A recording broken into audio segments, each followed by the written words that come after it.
মুসলমান ভাইরা, আমার লম্বা কথা বলতে চাই না।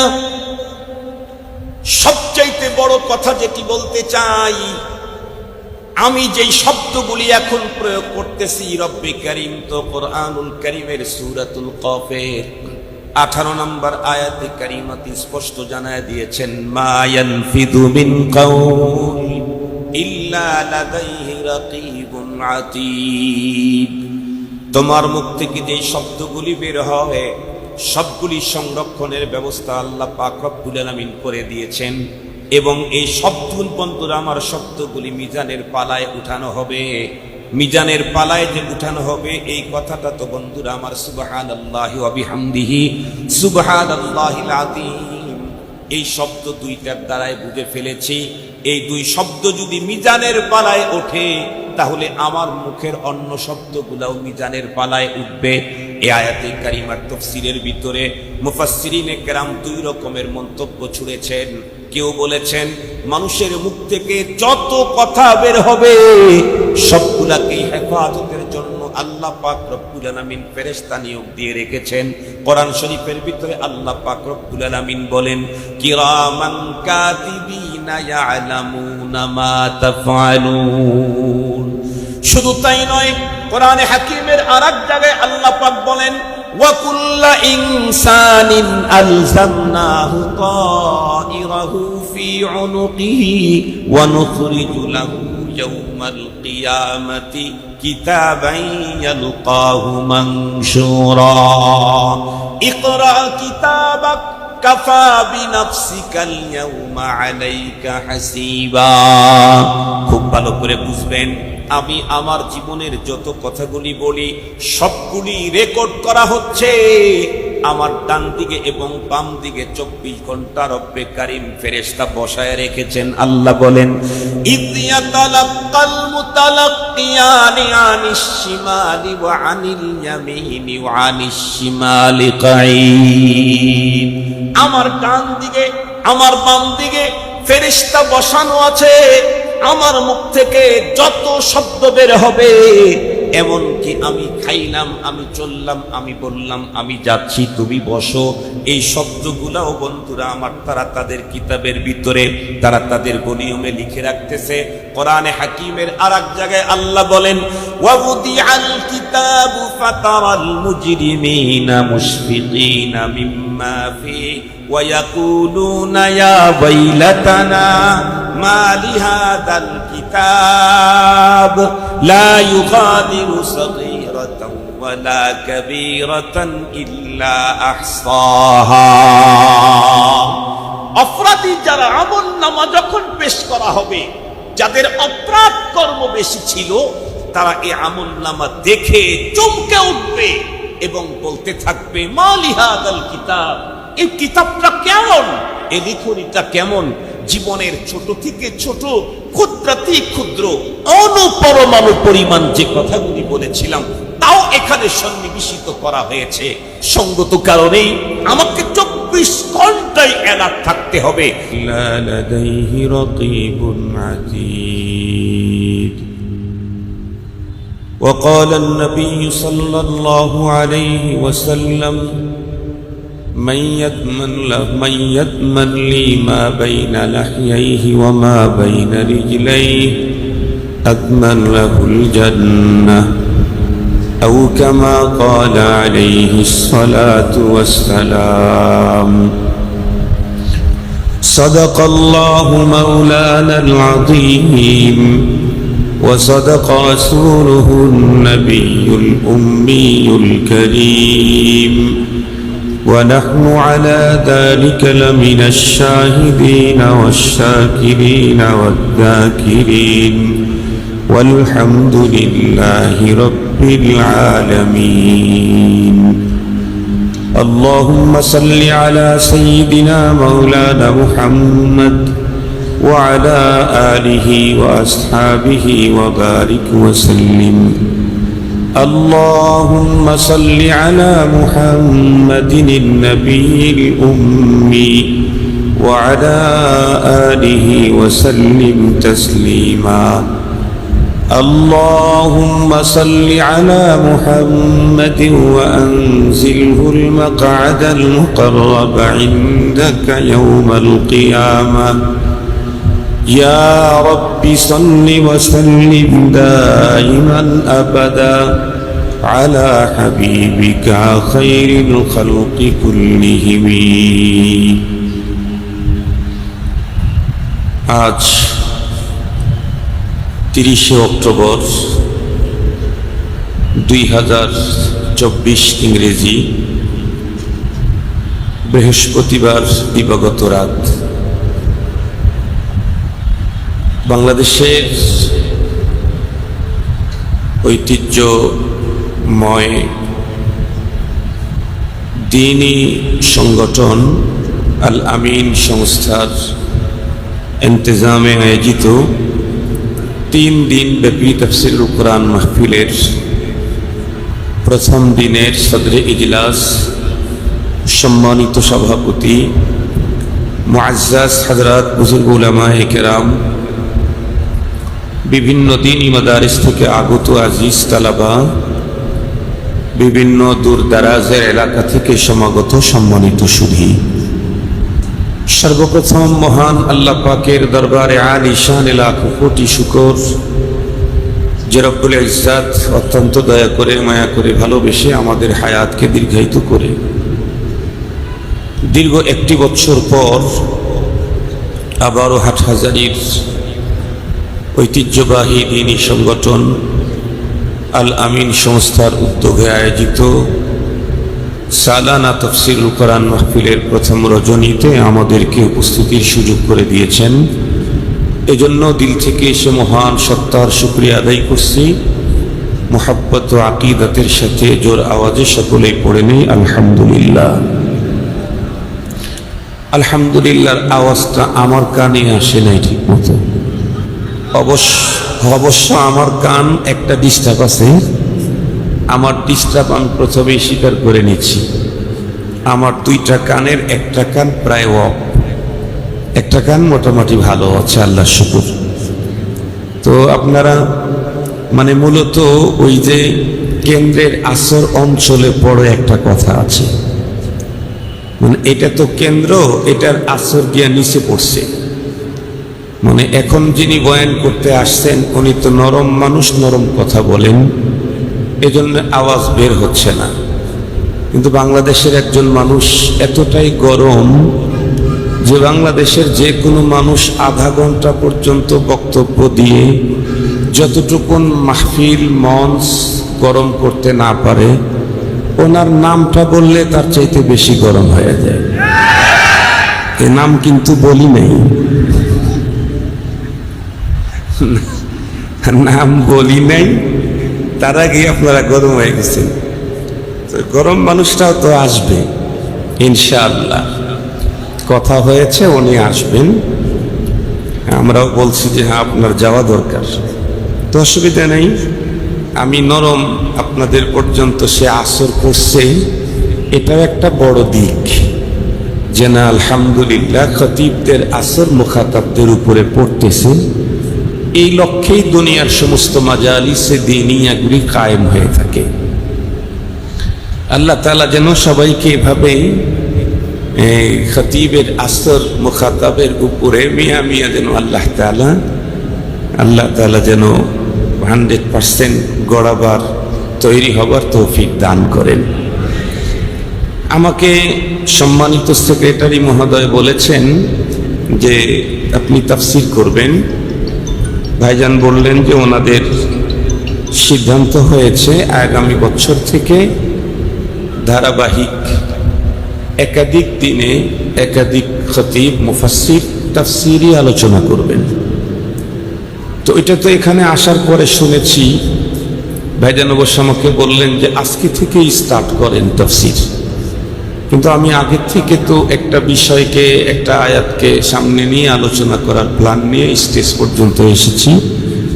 ওইটা তো একটা সূরার মাঝখানে, এ কারণে আজকের আলোচনাটা ইনফিরাদি হোক, আলাহিদা একটা এক্সট্রা আলোচনাই হোক, আল্লাহ যদি তৌফিক দান করেন, হায়াতে বাঁচিয়ে রাখেন, পরবর্তী বছর থেকে ধারাবাহিক তাফসীরি আলোচনা করা যাবে ইনশাআল্লাহ। মুহতারাম হাজিরিন, আমি অনেক লম্বা কথা বলার ইচ্ছে করে এখানে আসি নাই, অল্প সময় কথা বলার ইচ্ছে করে আসছি। তবে কিছু জরুরি কথা বলার জন্য চেষ্টা করব, বাকি আল্লাহ পাকের ফয়সালা। আমি কোরআনে হাকিমের সূরা কাফের 18 নম্বর আয়াতে কারিমা তেলাওয়াত করেছি, আর সহিহ বুখারী শরীফের একখানা ছোট্ট হাদিসও পাঠ করেছি। এই তেলাওয়াতকৃত আয়াত আর পঠিত হাদিসকে সামনে নিয়েই আমার আজকের আলোচনা। এখানে আকসার বেশতার উলামা এবং তলাবা সঙ্গত কারণে তিলাওয়াতের সাথে সাথে তর্জমা আপনাদের এমনি জানা হয়ে গেছে। এরপরেও যেহেতু কিছু মানুষ সাধারণ শিক্ষিতরাও আছেন, বিলখুসুস আল আমিন সংস্থার মাহফিলের হর্নগুলি অনেক দূর দূর পর্যন্ত বিস্তৃত, অনেক মানুষ বিলখুসুস মে মহল তারা তাদের বাসা থেকেও এই আলোচনাগুলি শোনেন। সঙ্গত কারণে তর্জমা দিয়েই আমার আজকের আলোচনা। কোরআনে হাকিমের যে আয়াতে কারিমা তেলাওয়াত করেছি, সে আয়াতে কারিমাতে রব্বুল আলামিন বলেন, মা ইয়ালফিযু মিন কওল, মানুষের মুখ থেকে যে কথাগুলি বের হয়, ইল্লা লাদাইহি রাকিবুন আতীদ, সবগুলিকে হেফাজত করার ব্যবস্থা কমপ্লিট করা আছে। মাফহুমি তরজমা। রাসূল করিম সাল্লাল্লাহু আলাইহি ওয়াসাল্লাম হাদিসে পাকে ইরশাদ করেন, মান ইয়াজমান লি, যে ব্যক্তি আমাকে জামানত দিবে দুইটা জিনিসের, মা বাইনা লাহইহি ওয়া মা বাইনা রিজলাইহি, তার জবান এবং লজ্জাস্থানের, নবীজি বলেন আতমান লাহুল জান্নাহ, আমি তার জন্য জান্নাতের জামিন হয়ে যাব। উঠাউঠি করার দরকার নাই, যত সহজ মনে করতেছেন, কিন্তু বর্তমান সময়ের জন্য এই সাবজেক্ট অনেক বেশি জরুরি। আমরা প্রতিটি মানুষ প্রতিটি মুহূর্তে নিঃশ্বাস নিচ্ছি, এটা এতটাই ইজি যে 1 মিনিটে কতবার নিঃশ্বাস ছাড়লাম আর নিলাম এর পরিসংখ্যান, এর গণনা পৃথিবীর কোনো বুদ্ধিজীবীও গণে না, কোনো পিসাবও গণে না, কোনো তথ্যবিদও গণে না, কোনো রাষ্ট্রপ্রধানও গণে না। একেবারে ইজি করে দিয়েছেন আল্লাহ তাআলা। কখন নিঃশ্বাস নেয় আর কখন ছাড়ে এইদিকে মানুষের কোনো খেয়ালই থাকে না। কিন্তু নিঃশ্বাস কত বড় গুরুত্বপূর্ণ জিনিস তা জানেন? আজকের পৃথিবীর বিজ্ঞানীরা তাদের লেটেস্ট আবিষ্কৃত তথ্য থেকে বলেছেন যে একজন মানুষ খাদ্য গ্রহণ করা ছাড়া 2 থেকে 3 সপ্তাহ পর্যন্ত বাঁচতে পারে। একজন মানুষ পানি গ্রহণ করা ছাড়া সে 2 থেকে 3 দিন 4 দিন পর্যন্ত বাঁচতে পারে। কিন্তু একজন মানুষ নিঃশ্বাস গ্রহণ করা ছাড়া সর্বোচ্চ 4 মিনিট পর্যন্ত বাঁচতে পারে। কোনো মানুষকে যদি ফুললি 4 মিনিট তার নিঃশ্বাসকে বন্ধ করে রাখা হয়, 5ম মিনিটে দেখা যাবে লোকটা পৃথিবী থেকে বিদায় নিয়ে চলে গেছে। নিঃশ্বাস এতটাই গুরুত্বপূর্ণ জিনিস, মাগার অত্যন্ত আসান হওয়ার কারণে এটা কখন আসে কখন যায় এর প্রতি আমাদের কোনো গুরুত্ব লক্ষ্য থাকে না। কিন্তু এটি এতটাই দামি যা 5 মিনিট 4 মিনিট ছাড়া আমার জীবন চলতে পারে না। আজকে যে আয়াতে কারিমা তেলাওয়াত করা হয়েছে, সমস্ত আয়াতে কারিমা কোরআনে হাকিমের আমাদের অত্যন্ত জরুরি। তবে আজকের এটা এই সিচুয়েশন আজকের বাংলাদেশের জন্য অত্যন্ত বেশি জরুরি। আলোচনার দ্বারা ইনশাল্লাহ বুঝে আসবে, লম্বা টাইম আলোচনা করব না। আমি আমার মতো করে সাবজেক্টটা আপনাদের খেদমতে উপস্থিত করতে চাচ্ছি। আমরা প্রত্যেকেই জানি রব্বে কারীমের নেয়ামত আমাদের উপরে অসংখ্য অগণিত। রবের কি পরিমাণে নেয়ামত আমরা ভোগ করি, কি পরিমাণে নেয়ামত আল্লাহ আমাদের জন্য রেডি করে রেখেছেন, সৃষ্টি করেছেন, এর সঠিক কোনো পরিসংখ্যানও পৃথিবীর কোনো তথ্যবিদের কাছেও নেই।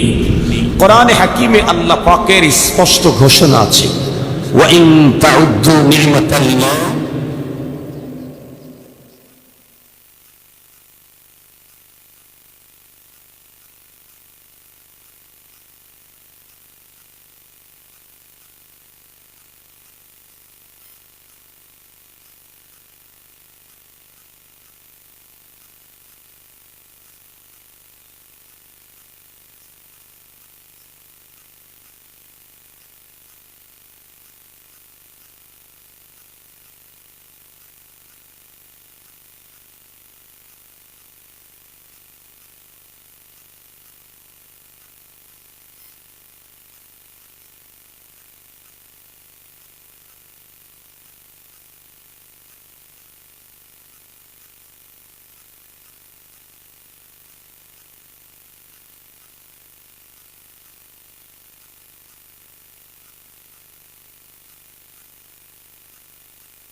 যোগ্যতা।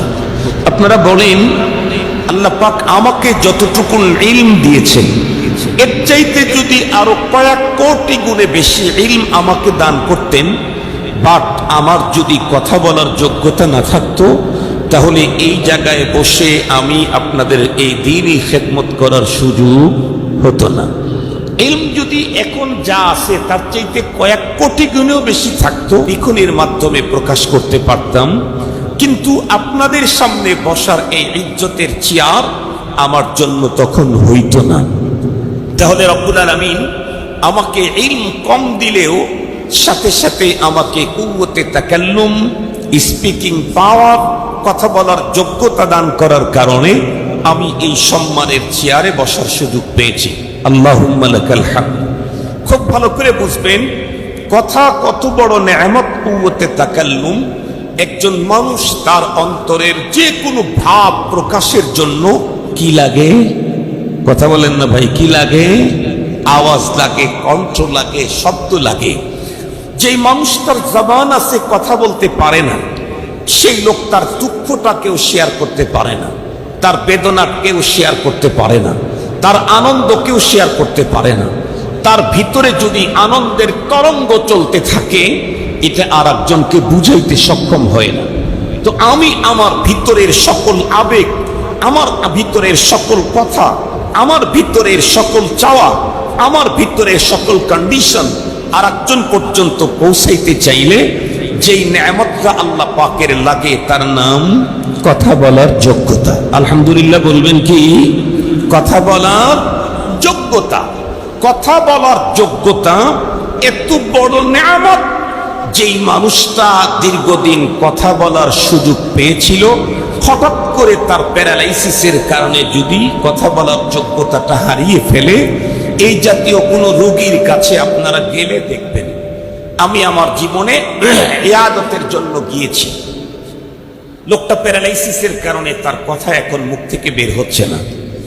আমি তার কাছে যাওয়া মাত্র দেখলাম আমার পর আরো অনেক লোক ঢুকলো। যেহেতু সে তার ভিতরের আবেগ আমাদের সাথে শেয়ার করতে পারছে না, এ কারণে যাকে দেখে শুধুই কান্না করে, শুধুই কান্না করে। তো কণ্ঠে কোনো আওয়াজ নেই, চোখের দুই কর্নার দিয়ে পানির ফোঁটা মোতাওয়ালিয়া পড়তেই থাকে। যাকে দেখে শুধু কান্না করে। কেন? তার ভিতরের আবেগ, ভালোবাসা, দুঃখ, বেদনা কোনোটাই সে আমাকে বুঝাইতে সক্ষম না, এ কারণে সে কান্দে।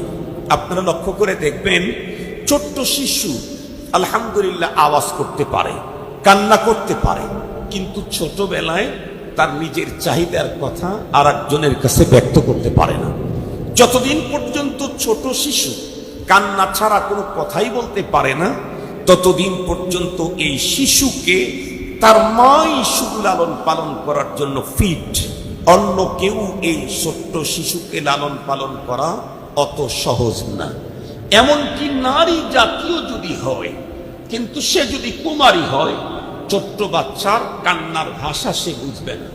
আর যদি সে কুমারী না হয়, বাচ্চাওয়ালা হয়, কিছুটা বুঝবে, কিন্তু নিজের সন্তানের কান্নার ভাষা এটা একমাত্র মিয়া মিয়া বোঝার যোগ্যতা আল্লাহ শুধু মাকেই দিয়েছে।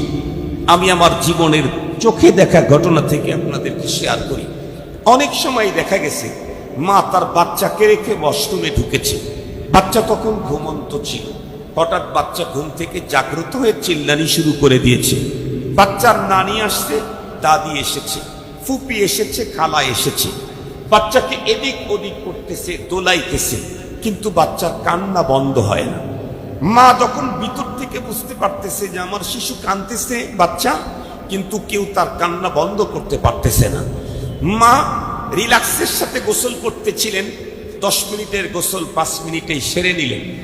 আসার পরে মা তার বাচ্চাকে বুকে জড়ায় ধরে কান্নার ভাবটা দেখে মা তখন বুঝতে পেরেছেন যে আমার সন্তানের কান্না কোন কারণে। কেন? কারণ ছোট্ট ছেলে, ওর যে কান্না নিঃসন্দেহে কোনো ব্যথা বেদনার কারণে, কিন্তু সেই ব্যথা কি ক্ষুধার? সেই ব্যথা কি পেটের ব্যথা? সেই ব্যথা কি পিঁপড়ার আঘাতের কামড়ের? সেই ব্যথা কি তার হাতের হাড্ডিটা ডিসপ্লেস হওয়া? এটা সন্তান বলতে পারে না, ব্যক্ত করতে পারে না। মুহতারাম হাজিরিন, শুধুমাত্র কান্দে। এই কান্নাকে বুঝার মতো যোগ্যতা কেবলমাত্র মাকেই রব্বুল আলামিন দিয়েছেন। মিয়া মিয়া, যেটা অন্য মা বুঝে না, অন্য মা বুঝে না। নানি তো ওর মায়ের মা, তারপরেও বুঝে না। বাচ্চাকে নিয়ে দোলাইতে থাকে, নাচাইতে থাকে, কান্না বন্ধ হয় না। মা দৌড়ে এসে সন্তানের পা, সন্তানের বিভিন্ন জায়গায় গোশতের যে গ্যাপ তৈরি হয়েছে, যে ওই গ্যাপগুলি খুঁজতে থাকে। খুঁজতে খুঁজতে হঠাৎ করে দেখা যায় মায়ের চোখে এক কর্নারে দেখতে পায় ওকে মাজুল অথবা কোনো পিঁপড়া তাকে কামড় দিয়ে ধরে আছে। মা তখন বলে, তোমরা ওকে এত এদিক সেদিক নাড়াচড়া করলাম, আমি তো বুঝতেই পেরেছি আমার সন্তানের এ কান্না পেটে ব্যথার না, আমার সন্তানের এ কান্না ক্ষুধার জ্বালায় না, আমার এই সন্তানের এ কান্না ছিল এই কারণে। তোমরা বুঝো নাই, তোমরা শুধুই নিয়ে দুলতেছিলে, শুধুই নিয়ে বুকের ভিতরে ওকে নাচাইতেছিলে। এই যে দেখো মুহতারাম হাজিরিন, বাচ্চা যতক্ষণ পর্যন্ত নিজের মনের কথা ব্যক্ত করতে না পারে, ততক্ষণ পর্যন্ত বাচ্চার মা 24 ঘন্টা যেখানেই থাকুক না কেন, তার দিল, তার কান একদম চৌকান্না বাচ্চার দিকে থাকে। বাচ্চাকে ঘুম পাড়িয়ে দিয়ে মা তার বান্ধবী সার্কেলদেরকে নিয়ে গল্পে মজেছে। গল্প করতে করতে হঠাৎ করে বাচ্চার মা উঠে দৌড় দেয়। অন্য বান্ধবীরা তাকে টেনে ধরে, এই কই যাস তুই? না, ও কথা বলো না বোন, আমার বাচ্চা চিল্লানি দিয়েছে।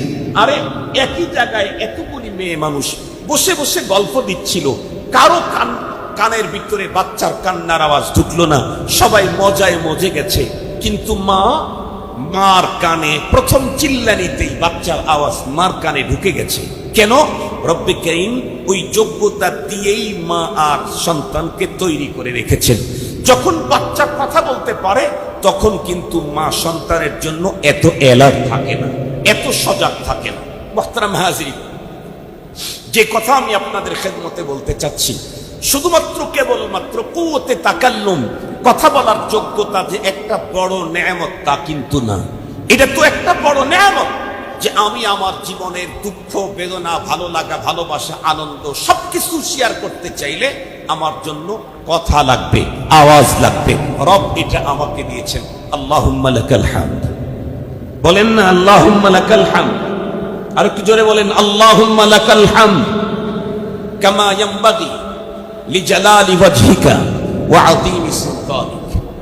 আরো যদি একটু গভীরে ঢোকেন তাহলে দেখবেন কুওয়াতে তাকাল্লুম, কথা বলার যোগ্যতা একদিক থেকে যেমন বড় নেয়ামত, অপর দিক থেকে এইটা দিয়ে আরো বড় বড় নেয়ামত হাতিয়ে নেওয়ার সুযোগ আল্লাহ পাক ইসলামে সেটিং করে দিয়েছেন।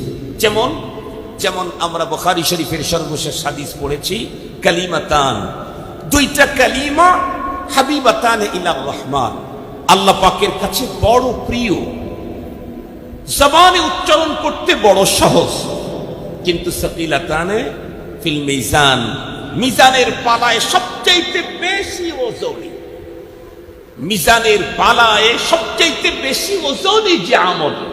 বলুন তো দেখি, এই আমলটা কি হাত দিয়ে হয়, মাথা দিয়ে হয়? আর একটু জোরে বলেন, পা দিয়ে হয়, টাকা দিয়ে হয়, পয়সা দিয়ে হয়? এই আমল, এটা হলো লিসানি আমল, জবানের আমল। সুবহানাল্লাহি ওয়া বিহামদিহি সুবহানাল্লাহিল আযীম। জবান আল্লাহর দেওয়া এক বড় নেয়ামত। সাথে সাথে এই জবান দিয়ে সবচাইতে ওজনী আমল করার যোগ্যতা আল্লাহ আমাদেরকে অপশন আমাদেরকে দিয়েছেন। আলহামদুলিল্লাহ বলার সুযোগ আছে কি? আর একটু জোরে বলেন। এখন না দ্বিতীয় স্বাধীনতার পর, এখন তো আর কোনো ঝামেলা নাই। দ্বিতীয় স্বাধীনতার পর এখন তো ঝামেলা নাই। এখন আলহামদুলিল্লাহ সুবহানাল্লাহ বলতে পারেন। আমরা তো এই মাঠ বিগত সময়ে দেখেছি, যখন সারা বাংলাদেশের মাঠগুলার কণ্ঠকে রোধ করা ছিল, তখনও এই মাঠের কণ্ঠ অনেকটাই উন্মুক্ত ছিল। তো এখন তো সারা বাংলাদেশেই উন্মুক্ত। আজকে আমাকে শেখুল হাদিস মাওলানা আব্দুল বাতেন কাসিমি সাহেব হাফিজাহুল্লাহ বললেন, ভাইজান এইবার তো এই পরিমাণ প্রোগ্রামের চাপ, কেমন আপনি মনে করতেছেন? তা আমি বললাম, ভাই এই বছর 2-3টা মাইক ভাড়া করলেই ওয়াজ করা যাবে। এই কারণে মাহফিলের খুব বেশি প্রেসার হবে, কারণ অনুমতির কোনো দরকার নাই। এপার আর ওপার থেকে কোনো রকমের ফোন, কথা বলেন না কেন, ফোন এপার থেকেও আসে না, কাটা তারের ওপার থেকেও আসে না। শুধু কি তাই, যারা উকি ঝুঁকি দিয়ে দেখতো এসেই বলতো উস্কানিমূলক বক্তব্য দেওয়া যাবে না, সরকার বিরোধী কথা বলা যাবে না, এই জাতীয় বক্তব্য যারা দিত, এখন তারা উস্কানিমূলক কথা বলা যাবে না যারা বলেছে, তারা এখন আমাদের সিরাজগঞ্জের আঞ্চলিক ভাষায় ফুসকি দেওয়ারও সুযোগ পায় না। সিরাজগঞ্জের ভাষা বললাম আর কি, গ্রামের ভাষা। মুহতারাম হাজিরিন, বরং তাদের অবস্থা কি, হাদিসে পাকে আল্লাহ পাকের রাসূল বলেছেন, কেউ কাফের না তাকে কাফের বলছে, কেউ কেউ অপরাধী না, জিনাকারী না তাকে জিনাকার বলেছে। যে যে অপরাধের অপরাধী না, সেই জাতীয় কোনো অপরাধে যদি কেউ কাউকে কমপ্লেন করে, তাহলে ওই অপরাধের অপরাধী আল্লাহ তারে বানায়া ছাড়ে। এদেশের ওলামা তোলাবা টুপি দাড়ি পাগড়িওয়ালারা জঙ্গি ছিল না, ছিলেন না, এখনো না। বিগত ফ্যাসিস্ট সরকার তাদেরকে জঙ্গি বানাবার চেষ্টা যখন করেছে, ৩৬শে জুলাইয়ের পরে এখন তাদের সংগঠন বাংলাদেশে জঙ্গি হিসেবে চিহ্নিত হয়েছে।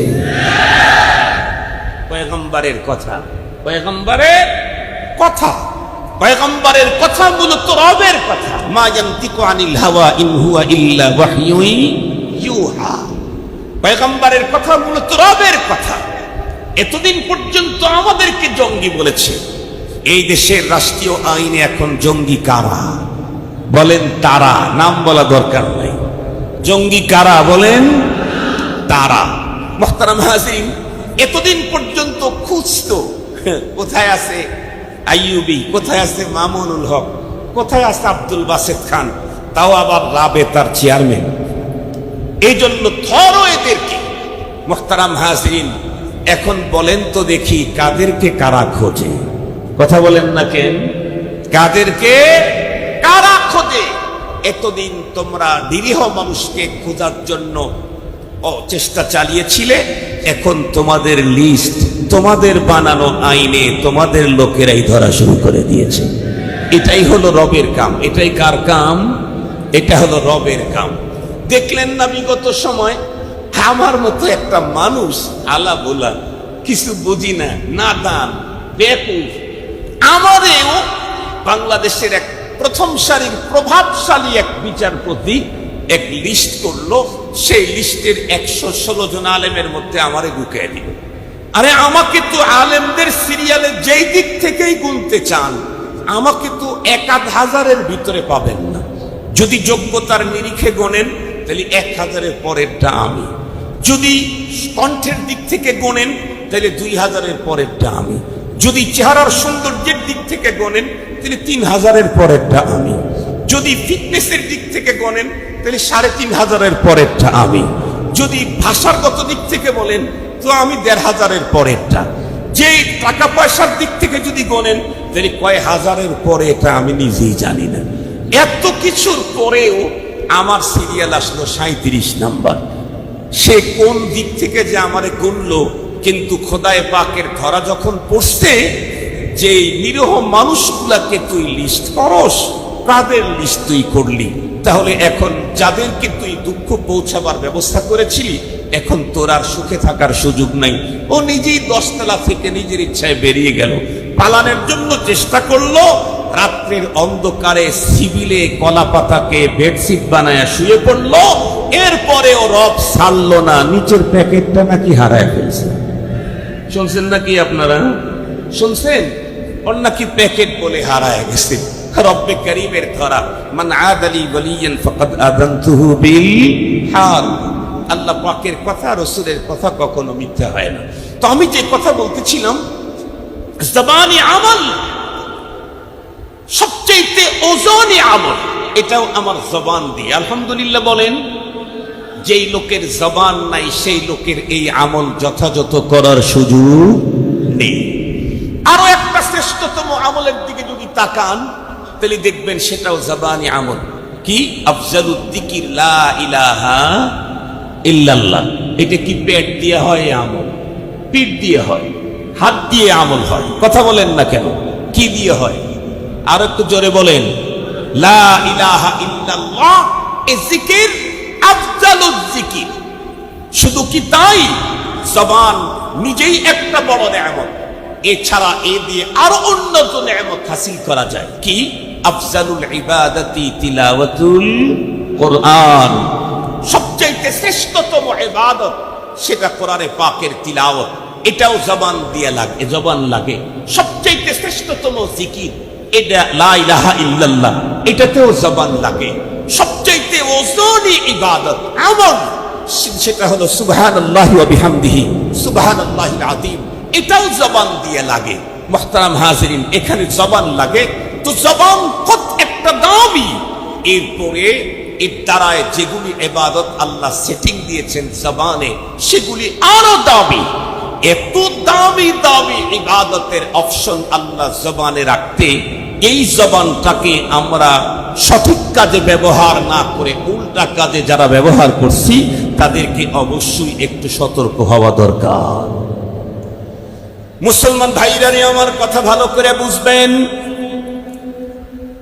জবান আল্লাহ পাকের দেওয়া এমনই একটা নেয়ামত, যেই নেয়ামতের মাধ্যমে এই পৃথিবীতে রব্বে কারীমের সন্তুষ্টি অর্জনের জন্য উন্নত ইবাদত, উন্নত জিকির, সবচেয়ে ওজনী আমলটাও এই জবান দিয়ে করা যায়। কিন্তু দুঃখের বিষয় হলো, শেখুল হাদিস আল্লামা আজিজুল হক রাহমাতুল্লাহি আলাইহি বলতেন, বাবা, যেই জিনিস যত বড় দামি, ওই জিনিস যদি নষ্ট হয় তত বেশি নষ্ট হয়, তত বেশি ভয়ঙ্কর খারাপ হয়। এই জবান বড় দামি। জবান দিয়ে যদি দামি কাজ করি তাহলে তো আলহামদুলিল্লাহ বেঁচে গেলাম, সফলতার বন্ধুরা আমার মালিক অধিকারী হয়ে গেলাম। পক্ষান্তরে এই জবান যদি ভিন্ন কোনো কাজে ব্যবহার করি তাহলে এই জবান আমার জন্য ভয়ঙ্কর। আমার মতো আব্দুল বাসিত খান 3 সপ্তাহ পর্যন্ত যদি জবানের ভয়ঙ্কর কথাগুলি যদি বয়ান করতে থাকি, যতটুকুন আপনাদের বুঝে না আসবে, একজন মানুষের কাছে কোনো রকম করে যোগাযোগ করে যদি একটু ফোন লাগাইতে পারেন, মাঝে মাঝে উনি কিন্তু বাংলাদেশে এখন ফোন লাগায়। সে হলো বিগত স্বৈর সরকারের রাষ্ট্রপ্রধান, প্রাইম মিনিস্টার, সাবেক প্রধানমন্ত্রী। আমি 3 সপ্তাহ পর্যন্ত ওয়াজ করে জবান কথা যে কত বড় ভয়ঙ্কর, এটা যতটুকুন বুঝাইতে না পারবো, বঙ্গবন্ধু কন্যা সাবেক প্রধানমন্ত্রীকে ফোন করলেই বলবে জবান কত বড় ভয়ঙ্কর। 15-16 বছর পর্যন্ত কত কিছু ঘটাইলো, শাপলার ঘটনা ঘটাইলো, তারপরে পিলখানার ঘটনা ঘটাইলো, এরপরে মোদি বিরোধী আন্দোলনে কত মানুষ শেষ হলো, এরপরে আরো একজন ইসলামিক স্কলার তার নামে এক রায় ঘোষণার পরে আরো কত কিছু ঘটনা ঘটলো। এরপরেও কিছুই হলো না। কিন্তু মাত্র কিছুদিন আগে শুধু একটা কথাই বলল, ওদেরকে দেব না তো অমকের বাচ্চাকে দেব। মনে আছে নাকি আপনাদের? মনে আছে নাকি আপনাদের? কত কিছু ঘটাইলো, কিছুই হলো না। শুধু বলল যে ওদেরকে দেব না অমকের বাচ্চাকে দেব। এক কথায় কি হলো? শেষ পর্যন্ত যেই দেশটাকে নিয়ে এত দ্বন্দ্ব দেখাইতো, এখান থেকে চলে যাওয়ার জন্য 45 মিনিটের বেশি সময় পেল না। এখানে বুঝতে হবে কথা কত বড় ভয়ঙ্কর। সালাসাতুল্লাহ তাউদ, 3টা জিনিস এমন আছে যা বের হয়ে গেলে আর কখনোই রিটার্ন ব্যাক নেওয়া যায় না।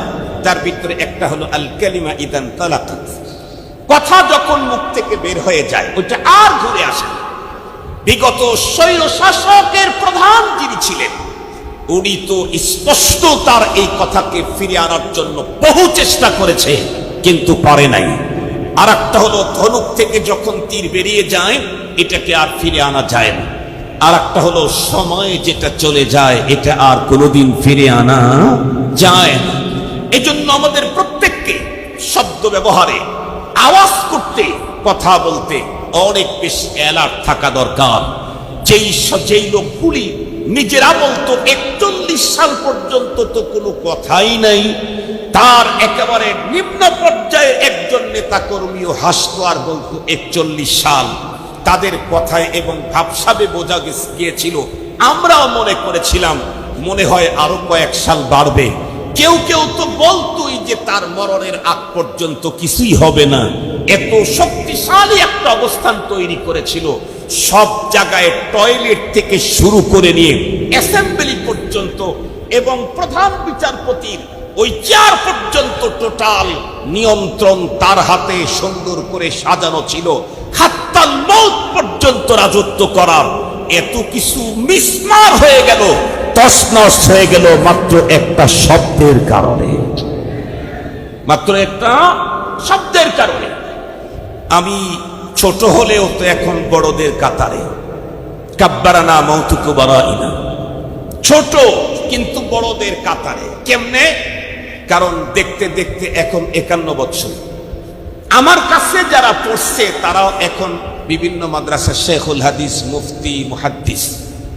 আমার কাছে যারা পড়ছে আমার ছাত্র, তো আমার ছাত্র যদি শেখুল হাদিস, মুফতি, মুহাদ্দিস, সিনিয়র মুহাদ্দিস, খতিব এ যদি হয়, তাহলে বয়সের কারণে হলেও আমি এখন মুরব্বী। ইলমের কারণে না হোক, যোগ্যতার বলে না হোক, কিন্তু বয়সের দিক থেকে, ছাত্রের দিক থেকে আমি এখন মুরব্বী। সেই জায়গা থেকে বলতে চাই, আমাদের বাংলাদেশে অনেক ঘরানার লোক মাঠে ময়দানে কাজ করে, কিন্তু লক্ষ্য করে দেখেছি শব্দ প্রয়োগের ব্যাপারে আমাদের অঙ্গনের লোকেরা যেমন বেপরোয়া, এমন অন্য কোনো ঘরানার লোকদেরকে এমন দেখি নাই আজ পর্যন্ত। আমরা যত কিছু ঘটাই সব হলো মঞ্চে আর বক্তৃতায়, অথচ আমাদের মতোই আরো কাজ করতেছে অনেকে। তারা মঞ্চ আর বক্তৃতাতে সবকিছু ফাটায় না, নীরবে পথ চলে আর কাজ করে অনেক বড় বড়। এজন্য আমরা যদি শব্দ ব্যাপারে, ব্যবহারের ব্যাপারে যদি আরো একটু অ্যালার্ট হই। সবচেয়ে বড় কথা, অনেক কথাই আমার বাবা বললে আদব, আমি বললে বেদব, অনেক কথাই। এটাও আমাকে ভাবতে হবে। আমি আপনাদেরকে ছোট্ট একটা মিসাল দিলে বুঝবেন। আমার বাবার কোনো ভাই নাই, আমার বাবা একা।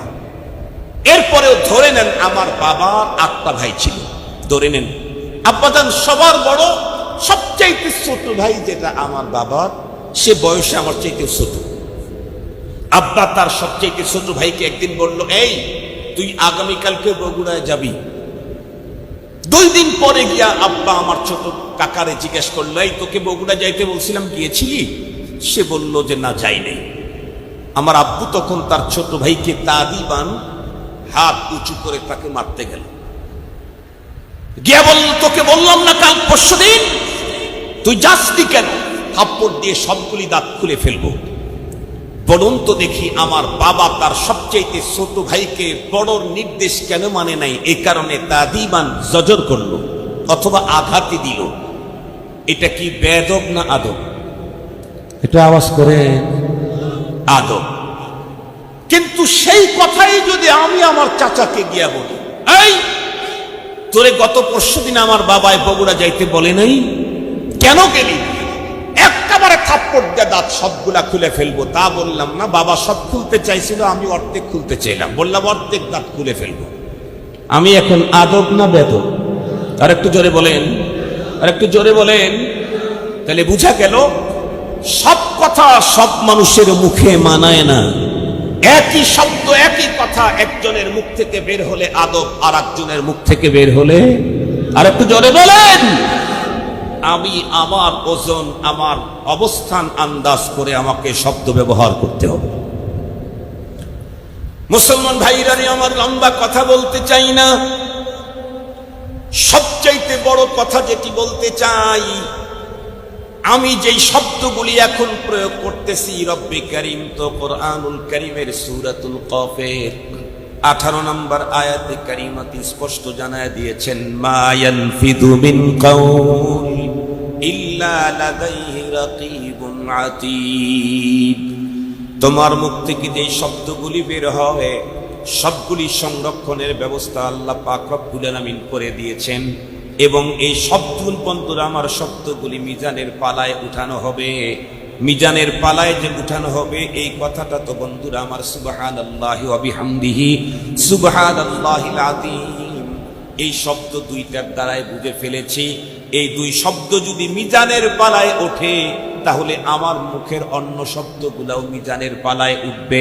এই আয়াতে কারিমার তাফসীরের ভিতরে মুফাসসিরিনে কেরাম দুই রকমের মন্তব্য ছুড়েছেন।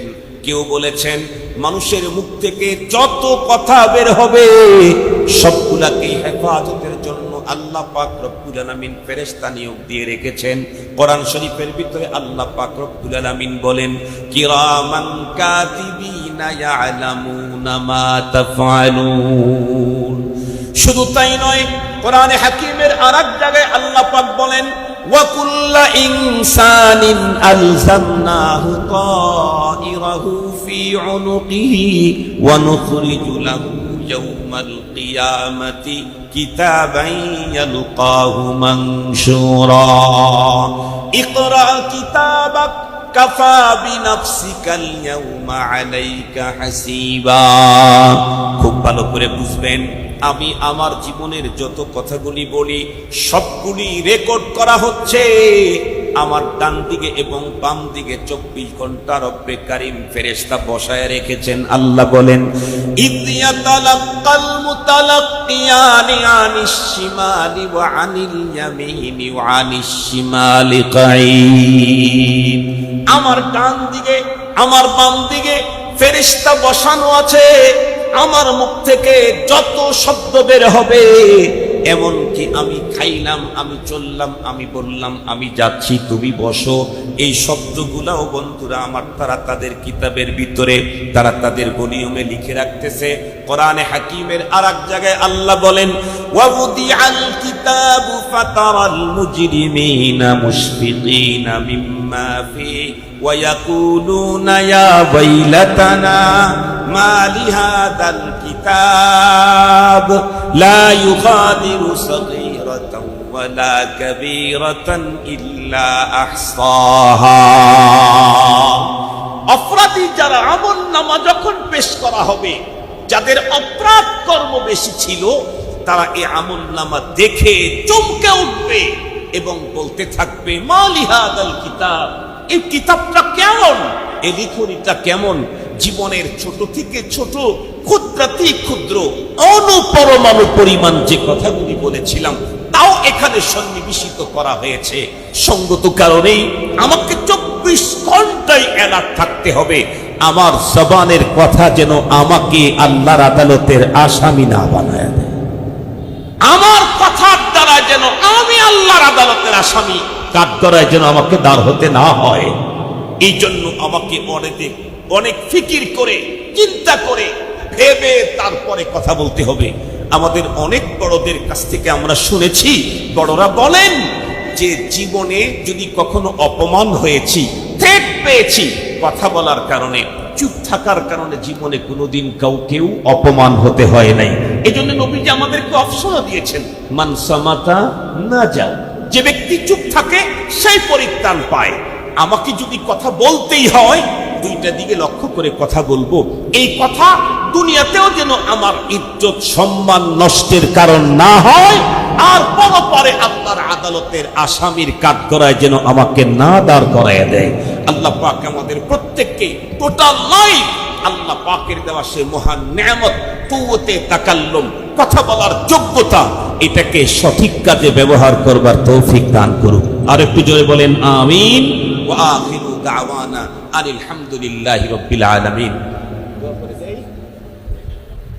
আলহামদুলিল্লাহি রাব্বিল আলামিন والصلاة والسلام على سيد الأنبياء والمرسلين وعلى آله وأصحابه أجمعين. ربنا ظلمنا أنفسنا وإن لم تغفر لنا وترحمنا لنكونن من الخاسرين. ربنا لا تزغ قلوبنا بعد إذ هديتنا وهب لنا من لدنك